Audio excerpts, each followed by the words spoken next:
Allahumma salli ala Sayyidina Muhammad wa alihi wa sahbihi wasallam. Assalamu alaikum wa rahmatullah, brothers and sisters. May Allah bless you all. May Allah Ta'ala reward you all for your extra effort and your, mashallah, your striving in this month of Ramadan, this blessed month. Alhamdulillah, we are really blessed to be studying the works of Sheikh Imam Jalaluddin Rumi, who was born in 1207, mashallah, and so we're 800 years removed from him, but it's as if he's speaking to us today, isn't it? It's as if he's a friend who's giving us the best of advice. So we begin. Bismillahir Rahmanir Rahim, walhamdulillahi Rabbil Alameen. اللهم صل على سيدنا محمد وآله وصحبه وسلم. اللهم إنا نعوذ بك أن نضل نضل أو نذل نذل أو نزل أو نزل أو نظلم نظلم أو نجهل أو يجهل علينا. اللهم اجعلنا من المخلصين. اللهم اجعلنا من المخلصين. اللهم اجعلنا من المخلصين. اللهم اجعل هذا المجلس خالصا لوجهك الكريم. We seek the grace and we seek the help of the divine, the absolutely loving, and the compassionate. We ask that he exalt and send peace upon our leader Muhammad and upon his family and his companions. وعلى سائر الأنبياء والمرسلين بآله وصحبه أجمعين. And that he exalt and honor all of the prophets and all the messengers with their families and their companions. Among them Adam and Noah and Abraham and Moses and Jesus, the son of our master Mary, and countless numbers of prophets and messengers and their inheritors. And we ask that Allah make us from their inheritors. This is again your brother Adeyinka Mendes, and this is another installment of Rising with Rumi in Ramadan. And this month, this blessed month of Ramadan, we are in the mornings after the dawn meditative prayer. We are keeping company. We're keeping company with one of the greatest spiritual masters who ever walked the face of the earth after the prophets and after the messengers, Muhammad Jalaluddin Rumi. And today we're continuing with the theme of answering the question, who are we? Who are we? Who are you, human being? And the section we're covering today is titled The Human Spirit. The Spirit. A subject that we don't speak enough about. Our parents, our teachers in school, our institutions of higher education, our government institutions, our media, the entertainment industry teaches us, they all teach us quite a bit about the body. They teach us less, but quite a bit about the mind. But where do we learn about the spirit? Who teaches you about the spirit? And so this is a very, very greatly needed lesson. What is the reality of the human spirit? And this section comes from the 6th daftar, or the 6th volume of the Mesnawi and Ma'nawi, the spiritual couplets that came through Sheikh Muhammad Rumi, from the 3306th verse to the 3310th verse. Rumi says, a bird flies in the atmosphere of the unseen. Its shadow falls on a patch of the earth. A bird flies in the atmosphere of the unseen realm, of the ghaib. its shadow falls on a small patch of the earth.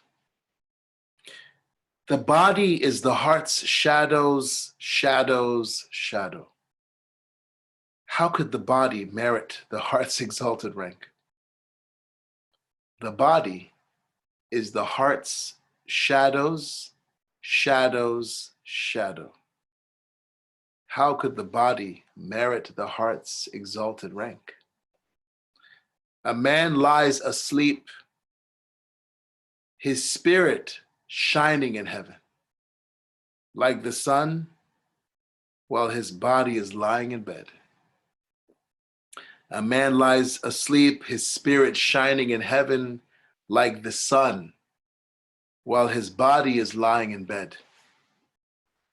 His spirit is hidden in the void, like a fringe inside a garment. His body is tossing and turning beneath the blanket. Since the spirit, being from my Lord's command, my master's command, is invisible, any likeness I may pronounce belies the truth of it. Since the spirit, being from my master's command, here he's quoting from the Quran directly. Since the spirit, being from my Lord's command, is invisible, any likeness I may pronounce belies the truth of it. There's a lot here, brothers and sisters. There's a lot here for us to learn. There's a lot here for us to reflect upon. There's a lot here for us to ponder. One of the major themes of this final volume, of the Mesnawi, is the uniqueness of the human state. The Mesnawi, the word Mesnawi or Methnawi in Arabic means couplets. Right? So the poem, the structure of the poem is that it's written in rhymed couplets in Farsi, in the language of Farsi, which Rumi spoke. And it's very classical, very beautiful Farsi. The Farsi is a very lyrical language, very poetic language, very beautiful language. And each volume deals with a certain major theme. There are 6 volumes of the Mesnawi, over 25,000 lines of poetry, 25,000 lines of poetry. And some of Rumi's biographers say that before he had his experience where he was initiated into the rapture, into the intoxication of love of God, of divine love, that he didn't write poetry, even though of course he had studied poetry. But he wasn't a poet until after his experience of initiation into the ocean of divine love through Shams at Tabriz. Rumi said each volume of the Mesnavi, each of the 6 volumes, is like a different heaven. Each volume that you read, each volume that you meditate upon, it elevates you and elevates you spiritually until you reach the presence of Allah. As I said yesterday, he said that his Mesnawi Ma'nawi, his spiritual couplets, will be a guide, a spiritual mentor, a coach, if you like, a coach, a spiritual coach for the person who has not yet found a guide, for the seeker of the face of God, for the seeker of God who has not yet found a guide. In these lines, Dr. Muhammad Isaweli, may Allah preserve him and bless him and benefit us through his knowledge.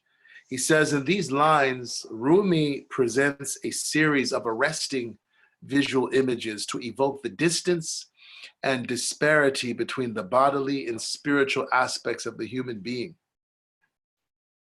While your body and your spirit are connected in this dimension, in this particular plane of existence, their attributes are vastly different. There's a huge, huge chasm between your spiritual nature and your physical nature. Your physical nature is the same as the nature of the animals. Your spiritual nature is a reflection of the attributes of God. Your physical nature is the nature of the beasts, whereas your spiritual nature is closer to the nature of the angels, and it is a reflection.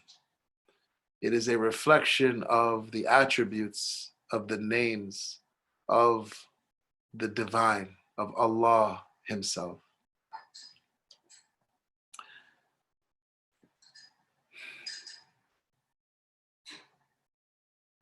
The body has its own nourishment and its own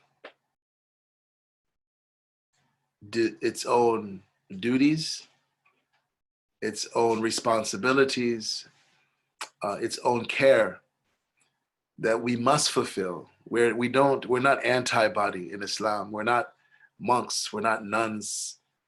We don't try to harm our bodies in some attempt to be more spiritual. No. The prophets and the messengers, they taught us how to live a spiritual life in our bodies.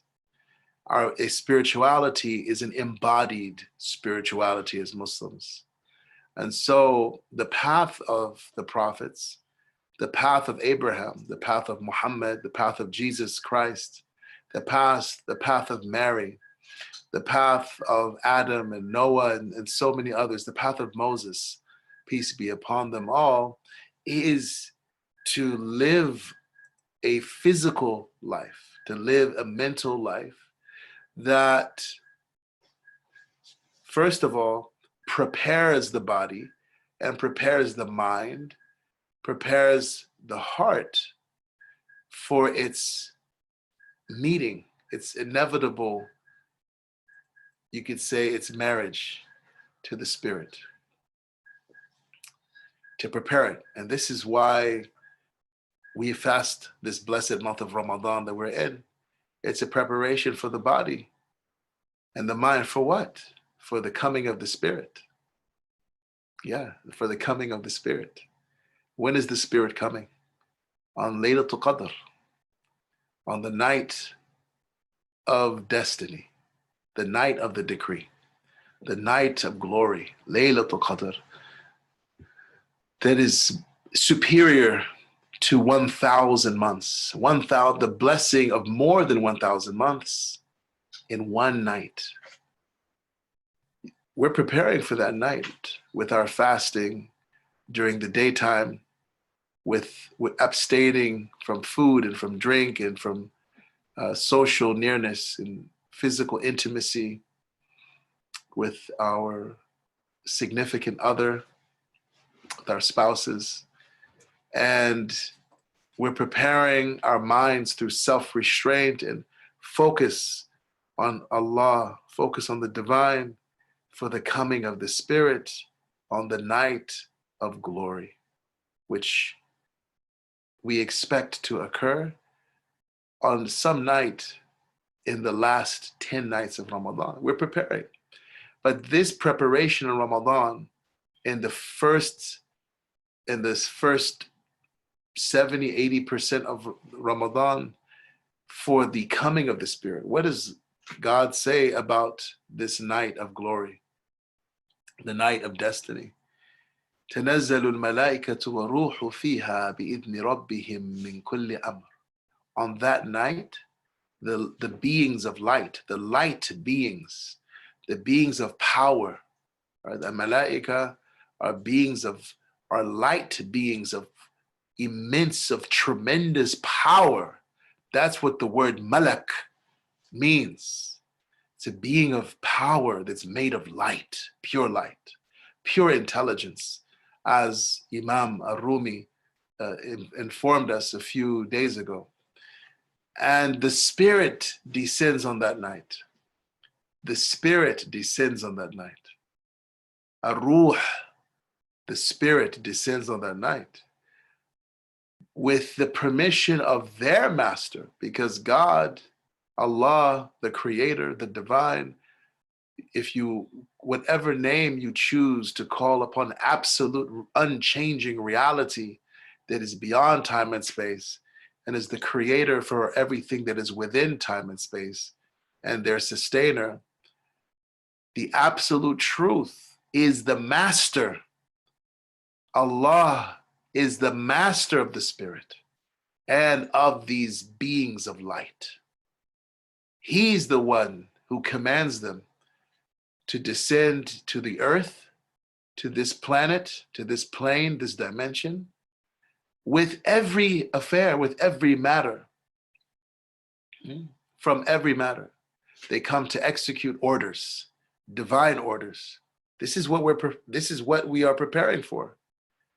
And our scholars say that the night of destiny, this night of glory, Laylatul Qadr, that's often mistranslated as night of power. Al-Qadr does not mean power. It means something of immensity. It means measuring or the decree or destiny. This night is the Eid. It is the festival of the angels. Their festival is to come down to the earth. Can you just think about that for a moment? Why is the Eid, right? The Eid is the celebration that Muslims honor, that Muslims engage in at the end of the fast of the month of Ramadan, and at the end of the day of Arafah, the 9th of Dhul Hijjah, which is the best day of the year. We have an Eid, the festival of sacrifice, the annual celebration of sacrifice. The celebration of the angels is to come down to the earth. Why? There's 2 reasons I want to share with you. And there are others, but I just want to share 2 with you. Number 1, the earth is the jewel of the universe. You will not, and they will not, even though there are people who think they will not find a planet like Earth. All of the astrophysicists, all of the billionaires who are looking for a plan B to the planet Earth after destroying it, they will not find another planet like this planet, where the spirit can experience the physical dimension in its fullness. They will not find another planet where the spirit can learn about and can manifest all of the names of Allah subhanahu wa ta'ala, that it has been brought into being to manifest, like the planet Earth. And so part of the reason why we are here on this planet, a lot of people ask this question: why are we here? Especially since God already knows our final destiny. Why are we here going through this pain and suffering and struggle and tests and toils and trials and calamities and tribulations? And we are here because the spirit relishes being able to taste an orange. The spirit relishes being able to love another creature. The spirit relishes being able to have patient perseverance with suffering and sacrifice. The spirit loves these things. And that's why when we go through these experiences, we grow spiritually, because the spirit loves these experiences. And there's no other place in the universe that the spirit can experience these in their perfection and their completion like planet Earth. And so the angels and the spirit, these light beings, And the spirit, they come to this earth as a celebration, because this is the jewel of the universe. This is the jewel of the universe, brothers and sisters. And as long as what is in it is connected to the remembrance of Allah, to the remembrance of the divine, and to the seeking of the divine, it is the jewel of this universe. And the second reason is because you are here. It's a celebration for the angels, for these light beings, and for the spirit, who I'm making a distinction only because Allah makes a distinction. God makes a distinction between the angels and the spirit in the Quran. And so some scholars say that the spirit is another angel, the angel Gabriel specifically, peace be upon him. While other scholars say that the spirit is an entire other creature, is entirely another creature. The spirit and the angels, they come to this earth to seek out you. People whose hearts are connected with Allah. People whose tongues are remembering Allah. And people whose hands and limbs of their body are in service to the creatures of Allah. They come out to seek you, brothers and sisters. And that's why this is their celebration. This is their Eid. And they come to execute orders at the command of their master that benefit you and benefit me on our spiritual journeys. And this is why they come. And so this is a preparation for our bodies. These first 20 days of Ramadan are a preparation for that night when the spirit, when the angels come. The body is the shadow of the heart. Like a shadow cast on the earth by the bird, or the spirit as it flies in the realm of the unseen. So the picture that Rumi is painting is that your spirit is like a bird. And this is imagery that comes directly from Prophet Muhammad. God bless him and grant him peace. Oftentimes the spirits of the righteous, the spirits of the martyrs, of the shuhada, are said to be birds in the unseen. The spirits of those who are righteous, when they sleep, are like birds that perch under lanterns that are hanging from the throne of God. May Allah make our spirits, our souls, like such birds. Make our spirits those birds, our souls those birds. And so the bird is flying in the freedom of the heavens. This bird that is the spirit, that is your spirit, is flying in the freedom of the ghaib, of the unseen realms, of the malakuts and the jabarut and the hahut and the lahut. It's flying in these various dimensions that are beyond this world. And the shadow of the bird falls upon the earth. Right? The shadow of the bird. So the light, that means that there's light. There's light. The light of Allah Ta'ala casts the shadow of the bird on this earth. And the shadow of the shadow of the shadow is your body. So this, the shadow of the bird, if you've ever seen a bird, a hawk or an eagle flying, and then you see their shadow on the ground, your spirit is like that bird flying in the sky, while your body is the shadow. So which one is the real? Which one is real? Which one is real, brothers and sisters? Is it the shadow of the bird, or the bird itself?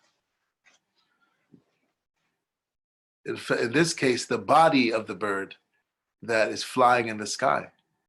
So Rumi is drawing an analogy here that the real you, the true you, your true identity as a human being is not the body that you are familiar with, that you pay so much attention to. that gives you so many aches and pains, that falls sick and is healthy and goes through so much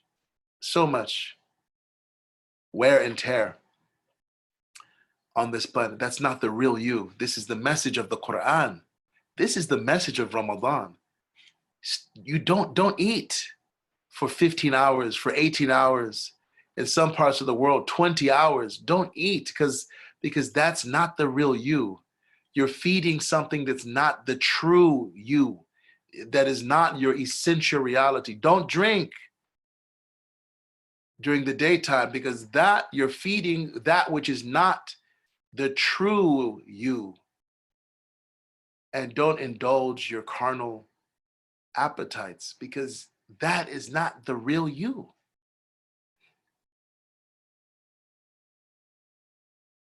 Asleep in his bed, a man or woman tosses and turns, while far away his spirit shines in the heavenly realms.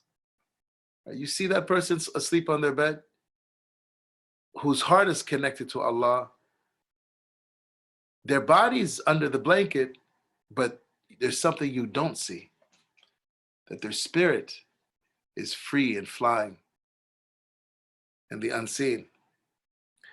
Citing the Quran, Surah Isra, Ayah 85, the 17th Surah, which is the Surah of the night journey, which is inappropriate, right? Think of the subject matter. The name of this Surah, the name of this section of the Quran is the miraculous night journey. And in that Surah is this ayah that Rumi quotes in his couplet. He says, the poet reminds us that the spirit, the ruh in Arabic, in Hebrew is the ruh, is something beyond the reach of sense perception. And this is why many scientists deny the spirit. Not all, because there are many scientists that are believers, but there's many scientists that are atheists or agnostic who deny the spirit. And because the purview, because science is only concerned with the physical realm, exploring, understanding, discovering the laws of the physical world, they don't have any access to studying the spirit and putting it under a microscope or looking at it with a telescope. Cannot be done. That's why the spirit cannot be predicted. The spirit cannot be manipulated. The spirit cannot be controlled. The spirit is that bird flying, not in the sky, but flying in the unseen. The spirit has no limits. And the more you identify with your spirit, brothers and sisters, the less you are subject to the control of those people who believe that the only thing real is the physical world. This is the message of Ramadan. The Prophet Muhammad, peace and blessings be upon him, was instructed to tell those who asked him about the spirit that it is min amri rabbi. This is in the chapter of the Quran that we're quoting. God says, yas'alunaka ani ruh. They ask you about the spirit. Say to them, the spirit is from the command of my nurturing master.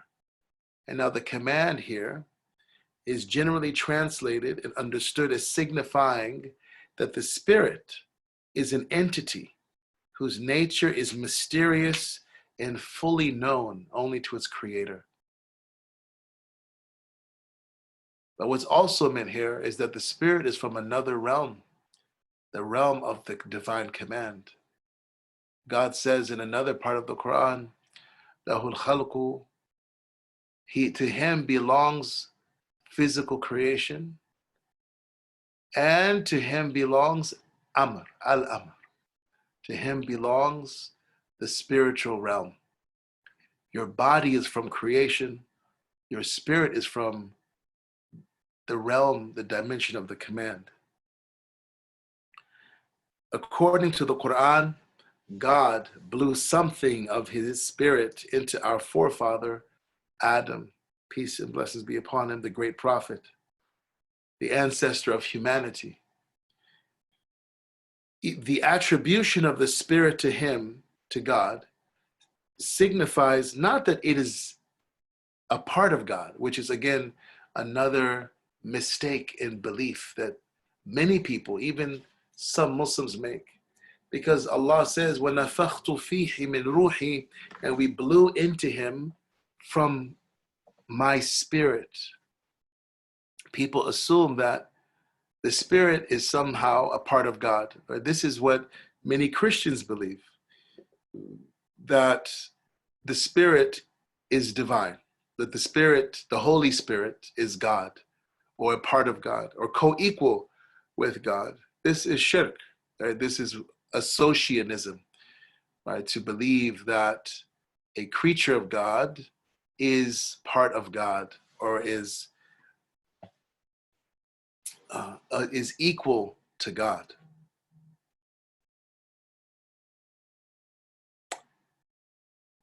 This signifies not that the Spirit is divine, but that it is among the most noble and wondrous of his creations. Right? And Jesus Christ, the Son of Mary, peace and blessings be upon them, one of his names, one of his titles is Ruhullah, the Spirit of God. The Spirit of God. Again, that does not mean that he is God, but it means that he is a spirit that belongs to God, a spirit that is owned by God, and a spirit that is created by God. The poet is not suggesting that the sleeping man or woman is already living in paradise while in this world. The message here is that God causes the soul to pass away in its sleeping state, according to the 39th section of the Quran, ayah 42, which expresses that when a person sleeps, their soul passes away, then it returns to the body upon its awakening, unless God has decreed that that person die, in which case the soul is kept in the unseen. So whenever you go to sleep, your soul leaves you. And if God wills, he will keep it. And if God wills, he will return it back to your body. And when your soul returns back to your body, that's when you wake up. While mind and body are asleep, the soul may roam the realm of the unseen,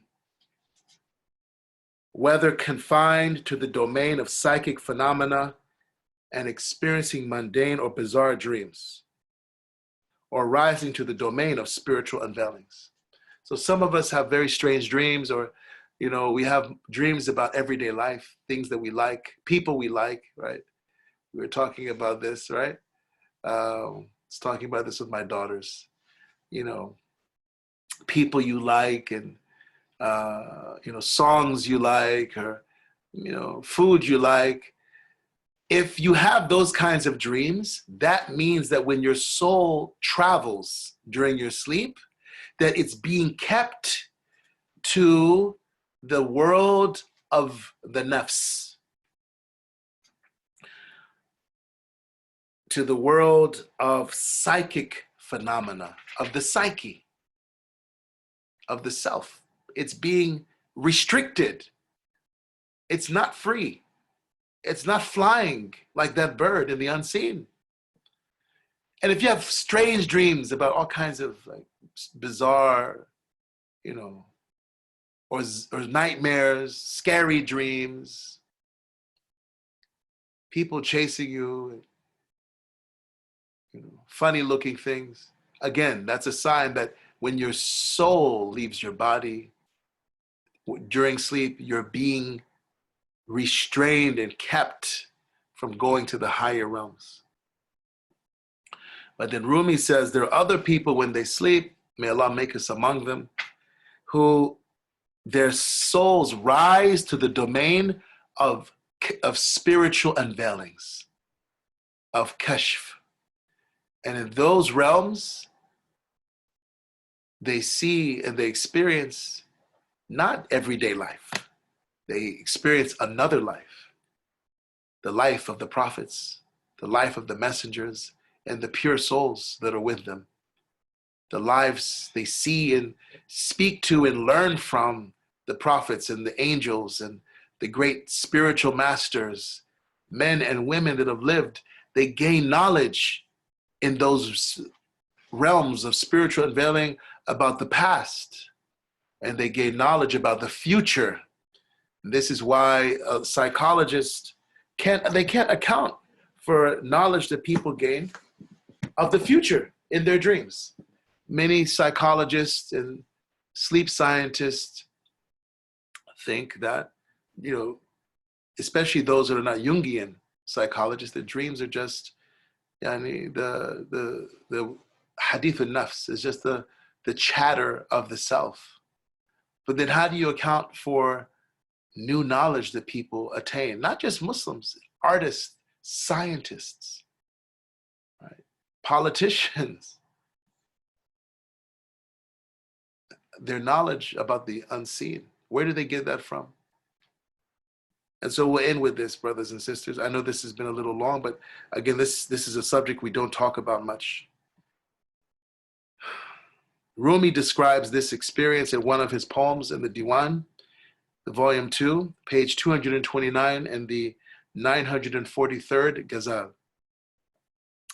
He says, at the hour of the night prayer, when the sun has fully set, the senses pathway closes. That of the unseen opens. So this happens every day. Listen very carefully. Every day at sunset,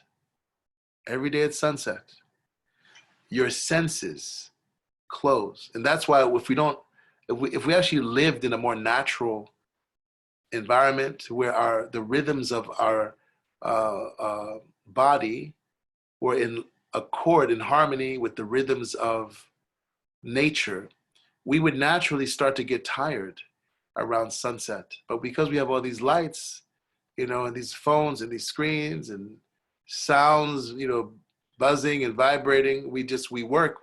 Many of us work 11 o'clock, 12 o'clock, 1 o'clock, 2 o'clock, 3 o'clock at night. We're, watching this and talking to that person, and, but in a normal, sane environment, the senses start to close. The physical senses start to close at sunset. And then the spiritual senses start to open. But because for many of us, our physical senses don't close, our spiritual senses do not open. May Allah help us to live more natural lives. The angel in charge of sleep then starts driving spirits forward the way that a shepherd does while watching over his flock. There's a special angel that drives the spirits towards their pasture. Beyond time and space, they go to a place that's beyond time and space towards the pastures of the spirit. This is where the spirits get their nourishment. And this is why sleep is so important. Sleep is very important, because if your spirit is not nourished, then your body will be fatigued and exhausted and stressed out. To this day, sleep scientists say they don't know why we need to sleep. They don't understand. Why does the body need to sleep? This is why it needs to sleep, because your spirit needs to be fed. And the feeding of the spirit nourishes the body. What cities and what gardens he shows to them over there. This angel shows to them. And of course, we should also let people know that Islam, the Quran teaches that angels are neither male nor female. They do not eat, drink, or procreate, and they only execute the will of God. They do not disobey God. So for us, the angels are tremendous beings. Right? So this is the job of this angel. The spirit in that place, again, that's beyond time, beyond space. So this is a realm, a dimension where there's no time, there's no spatial confines, complete freedom, brothers and sisters. You and I have the opportunity to visit this place every single night. especially in the nights of Ramadan. As a human being, you have this opportunity every night. What cities and what gardens he shows to them over there. The Spirit beholds 1,000 amazing forms and people. When the imprint of this world is excised from it in dreams, you would say that the Spirit had always dwelt in that world. It does not remember this world, meaning this earth, this physical world, or grow weary of that one. It doesn't tire of the realm of the world that's beyond time and beyond space, the realm of the unseen, of the ghaib, of the malakut, of the jabarut, of amr. It feels so free from the burden and load that made its heart quake. The burdens and the sadness and the sorrow and the grief and the fears that we live in this life, that we experience in this life. While here in the realm of the Spirit, that no such worries gnaw at him any longer. And that's why when you meet people that live in that reality, what happens as you deepen and deepen and deepen your identity, you're identifying in your connection with the spiritual realm, then now when you wake up, you're actually still living in that realm.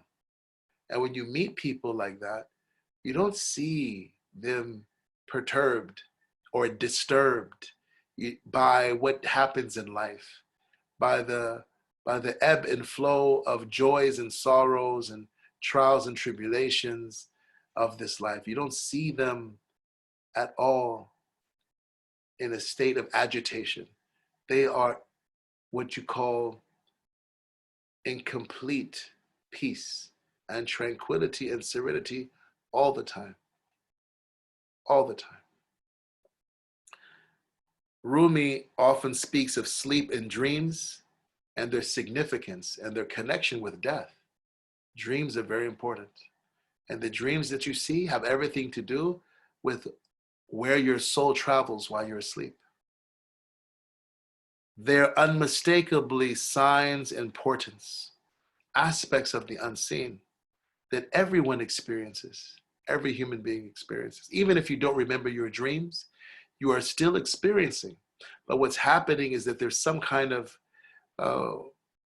one of my teachers, Imam Fode Drame, says there's a blockage between your spirit and the soul, the spirit and the soul being able to return with knowledge that it gained, with the experiences it gained during sleep to your body. And that blockage needs to be addressed and removed. There are other reasons as well, but this is the main reason for many people. And our real identities do not reside in our bodies. The real you is not the person you see in the mirror. That's just a shadow of a shadow of a shadow of who you truly are and what you really are. The body is the heart's shadow, shadow, shadow. How could the body merit the heart's exalted rank? And so with that, we'll end, brothers and sisters, inshallah ta'ala. If there are any questions or comments, we'll look at those. May Allah bless you. May Allah bless you all. May Allah bless you all. Bismillah. Let's see. Bismillah. Sheikh Mendes, salams. As you said, if the planet Earth is the jewel of the universe, do you think the paradise will be physically located somewhere on this earth, or it will be situated on another planet? Please comment. MashaAllah. So when I say, and when the spiritual masters say that this earth is the jewel of the universe, I'm talking about the physical universe. The physical universe. Not the akhirah. Right? Not the akhirah, not the hereafter. And Jannah is beyond this physical universe. Jannah is beyond this physical universe. Again, I want to say it again, paradise or heaven is beyond the physical universe. Again, that's why it's, many scientists, when the United States sent astronauts to the moon, and they took pictures and, videos of the moon and, outer space. They said, no heaven up here. Must not be true. God's not up here, right? They went into the clouds because a lot of Christians, a lot of Jews, a lot of other people from other religions, they always imagined that God lived in the clouds or that heaven was beyond the clouds. And when they got up there to the moon, and they got up there with their satellites and their, the Hubble Space Telescope, and they started taking pictures of the amazing, the expanse, the vastness and the beauty of space. And they didn't see heaven. They made the wrong conclusion that the heaven must not be real. All this religion stuff has just been like, Santa Claus, the tooth fairy, fairy tales, asatir al-awwalin, just fairy ancient tales. Again, they're looking for something spiritual with physical eyes. This is the problem. They're looking for something physical, for something spiritual with physical instruments. Impossible. Impossible. Right? So Jannah is a spiritual place. It is a place, right? But it is a spiritual place. Now, what scholars say is that, what some of the scholars say, like Said Nursi and others, is that Jannah, and certain aspects of the hereafter will be created or from the seeds of this world and other planets and in the solar system. Badiou Saman Said Nursi Rahmatullah writes about this in his Risale Nur and his 6,000-page commentary on the Quran called the Treatise of Light. Right? That, this earth, so what they're saying is that this earth will be transformed. That the solar system as we know it will be transformed. So in a sense, you could say that there are aspects of the physical universe that will be transformed on the day of judgment and beyond the day of judgment into aspects of that spiritual realm. But I wouldn't say that the earth itself is that paradise that paradise will be here on earth, right? That there is a belief that the earth will be transformed, will be recreated into some aspects of paradise. But Allah subhanahu wa ta'ala knows best. Salam, Sister Zainab. Do we all share the same spirit, or do we all have individual spirits? Spirit is one. The spirit is one. There's only one spirit. This is, what I was, mashallah, when you read the Quran, the word for spirit is never in the plural. There's only one spirit that we have. Now, in the hadith of the Prophet ﷺ, you will find the plural form of the word spirit. Arwah, junudun mujannada. That spirits are regimented armies. They're like regimented armies. Man ta'arafa minha ittalaf. Those spirits that knew each other before they were born in earth, they find affinity and closeness with one another in this realm. Wa man tanakara minha ikhtalaf. Those spirits that didn't know each other, that found repulsion from one another, they find disagreement when they come here to the world, when they're born. And so part of the spiritual path is finding your spiritual family. Like, who are the people that were next to you, who are with you in the spiritual realm? And you know them when you meet them. You just feel a connection with them. You feel like you've known them for years and years, and you can't explain why, right? This is how you recognize your spiritual family. May Allah connect us with our spiritual family, alhamdulillah. So we have one spirit, but that one spirit, so how do we reconcile? The Quran only speaks about one spirit, but the hadith of the Prophet ﷺ, and then we in our in our normal conversation, we talk about many spirits. So from the perspective, if you will, of God, there's only one spirit. But when that spirit manifests in the earth, right, and through humans, you could say it's, what's the word for when light is shines through a prism? It's fragment. What's the word?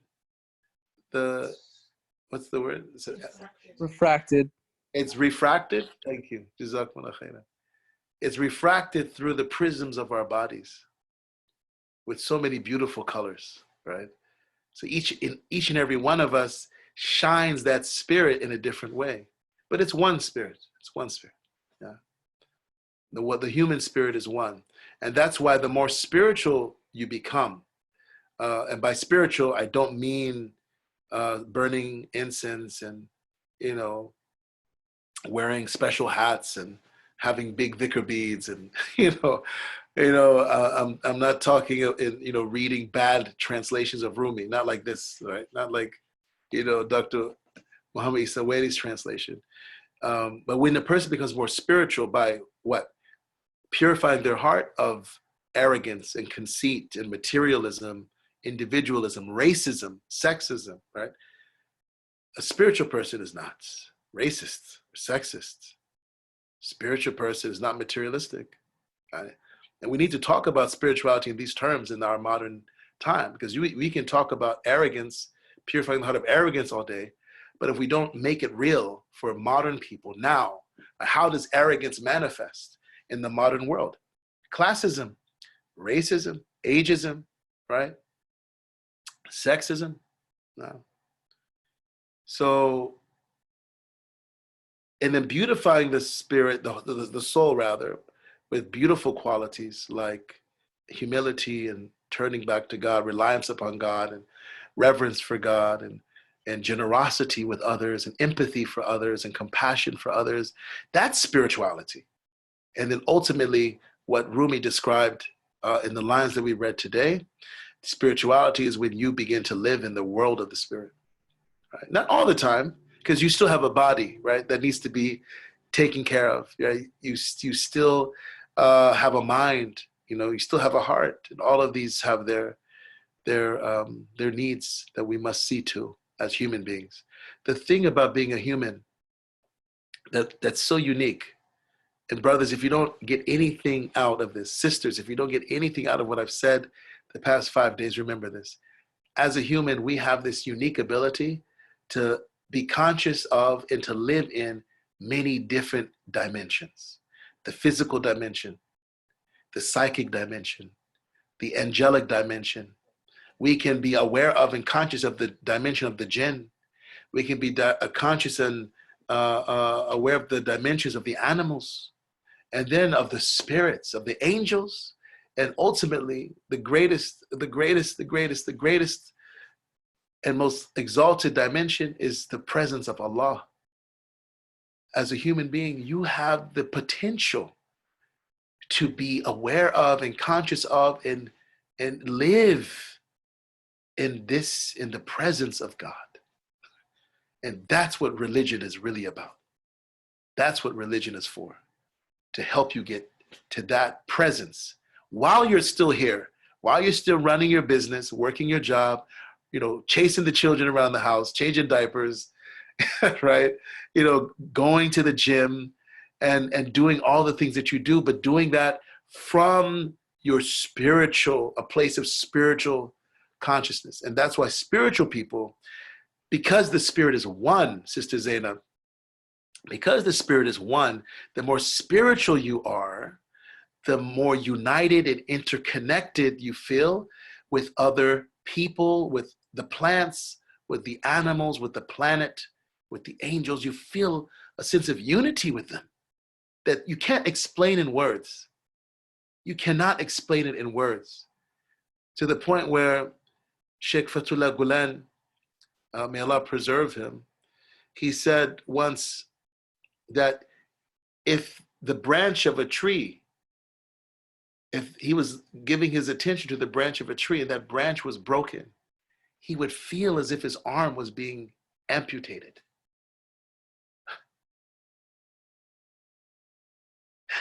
Well, I mean, what is that? Like, what is that connection? And that's why the more spiritual you are, it's almost impossible for you to hurt another creature, not just another human. It's almost impossible for you to hurt another creature unless there's some just cause, just reason. Because you feel, if you harm that animal or that insect or chop down that tree, you feel as if you're being killed.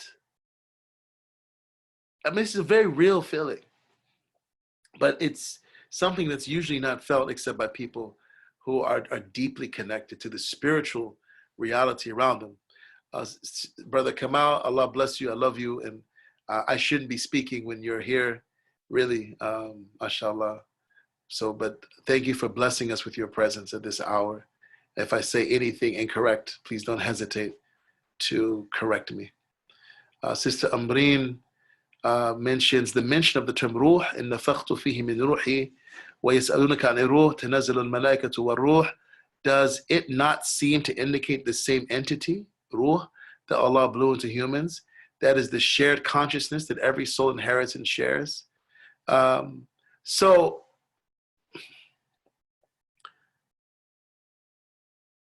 there is a reality that is shared, or an aspect that is shared. But when you read the different contexts that the ruh is mentioned in,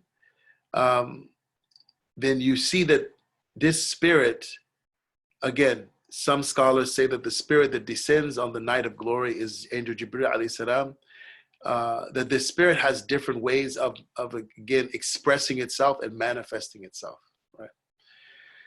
So the ayat you mentioned refer to the spirit, in my understanding, in different aspects, in different contexts. Is it the one and the same spirit? Ultimately, yes, right? But it manifests in different aspects. Jibreel alayhi salam is known as Ruh al-Amin, and Ruh al-Qudus, right? The spirit of holiness, the spirit of trustworthiness. So there's a so there's a qualification there. So then again, the scholars differ about these. So I would say that there is the primordial spirit, right? The primordial spirit that really is the base of our essential reality, our shared consciousness, as you mentioned. But then, for example, Angel Gabriel and the spirit that descends to the earth on the night of glory, the spirit that stands on the day of judgment. يَقُومُ الرُّوحُ وَالْمَلَائِكَةُ. Allah says, Safa, that the spirit and the angels will stand on the day of judgment in lines. So there is an ontological distinction, right? I think that's indicated in the Quran as well. And Allah knows best. MashaAllah. And then we'll end with this, inshallah. Brother Rob Redding said, I'm sorry, I know it's private. I'm sorry for mentioning your name. I hope. Let's see what we have here.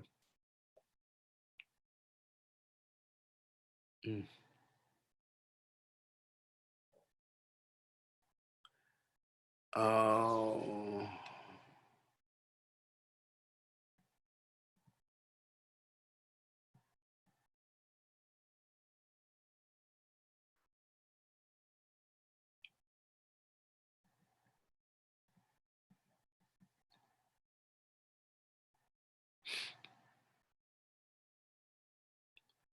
Yeah. So the question is about fear and love. So yes, you're absolutely right. The fear of God, fear of the Lord, as understood in the Quran, is, mashallah, a fear of awe, a fear of reverence. And our spiritual masters say that there are basically 3 levels of fear. And it's related to your other question, Rob, about love. The first level of fear, khawf, is fear of God's punishment of one's sins. And really, it's fear of one's sins, right?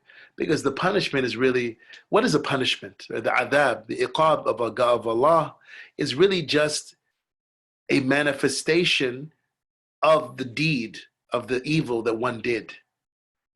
It's a manifestation of it that you experience in a spiritual dimension, right? Or you experience that in this physical dimension. That's really what it is. It's something that you did, that you sent out into the universe, that like an echo comes back to you.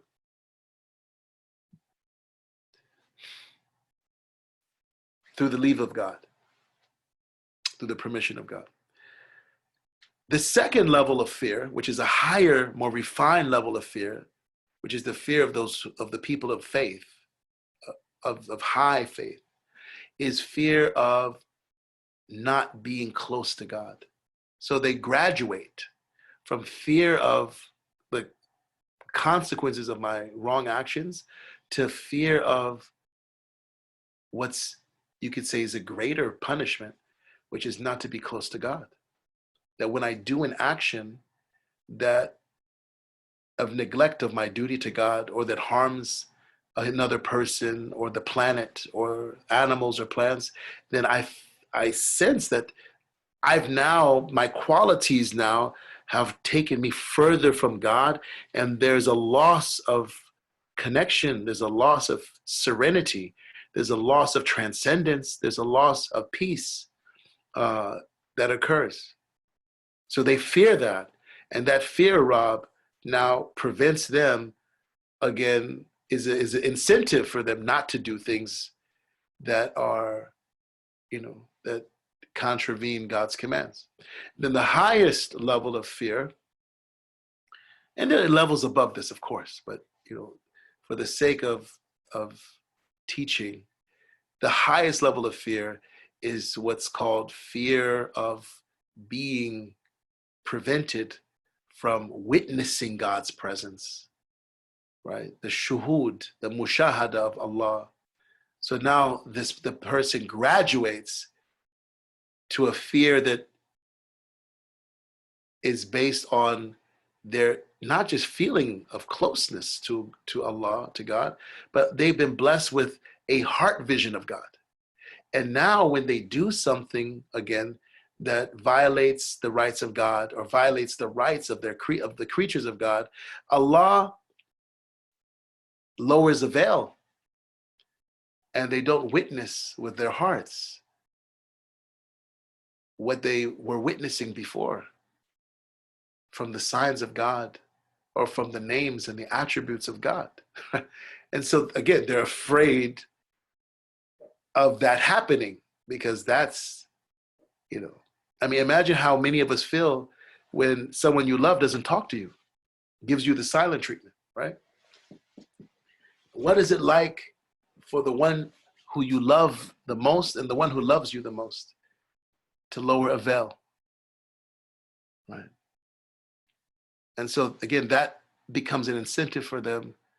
That fear becomes an incentive for them to have the proper etiquette and decorum. People who reach this level, they're not involved in, stealing and killing and things like this. There's a certain etiquette. The higher you get, the more refined and the higher the expectations of you. And we ask Allah for success. And Bismillah. Alhamdulillah. Jazakumullah khairan, Brother Kamal, mashallah, for your words. May Allah bless all of us eternally. And then there's a question from a brother here. Okay, mashallah. Okay, mashallah. Sure. Yeah, no problem. Yeah, I'll send that to you. Okay, Jazakumullah khairan, brothers and sisters. Thank you so much. Forgive me for being long today. It had to do with the nature of the material. And may Allah bless all of you. We'll close with a dua.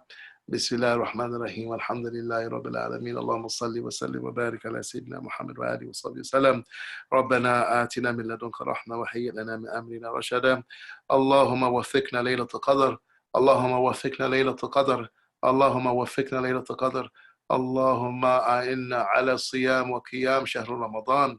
Oh Allah, we ask that you give us success to witness Laylatul Qadr. We ask, Allah, for its an immense reward in this night, Ya Allah, on the night of Laylatul Qadr and all the nights of Ramadan. Oh Allah, we ask that you help us and assist us in fasting Ramadan and standing in the nights of Ramadan and observing the fast with its etiquettes, Ya Allah, and with its rules and regulations. And oh Allah, we ask that you integrate and bring us to the consciousness of our spirits, Ya Allah. Oh Allah, help us identify completely with our spirits, oh Allah. We ask that you spiritualize our bodies, Ya Allah, and embody our spirits. Oh Allah, we ask that you spiritualize our bodies and give us success to embody our spirits. Oh Allah, make us from those who have said, our spirits are our bodies and our bodies are our spirits. Allah majma' baynana wa bayna ruhi rasulillah kama jama'ta bayna ruhi wal jasad wal nafs ya rabbal alameen. Allah, join us, Ya Allah, as with the Prophet sallallahu alaihi wasallam, as you've joined the spirit and the soul, Ya Rabbal Alameen. Allah, we pray for healing for our sick and mercy upon our dead and liberation for those that are wrongfully in bondage, Ya Allah. And we ask, Ya Allah, that you alleviate the suffering of all those that are suffering. We pray for healing for Suhaib Sultan, Ya Rabbal Alameen, and support for his family, Ya Rabbal Alameen. وصلى اللهم على سيدنا محمد وآله وصحبه وسلم وآخر دعوانا أن الحمد لله رب العالمين. Allah, we pray for our teachers, our parents, our masters, our guides, Ya Allah, our brothers and sisters around the world, Ya Rabbil Alameen, in humanity and in faith. وصلى اللهم على سيدنا محمد وآله وصحبه وسلم وآخر دعوانا الحمد لله رب العالمين.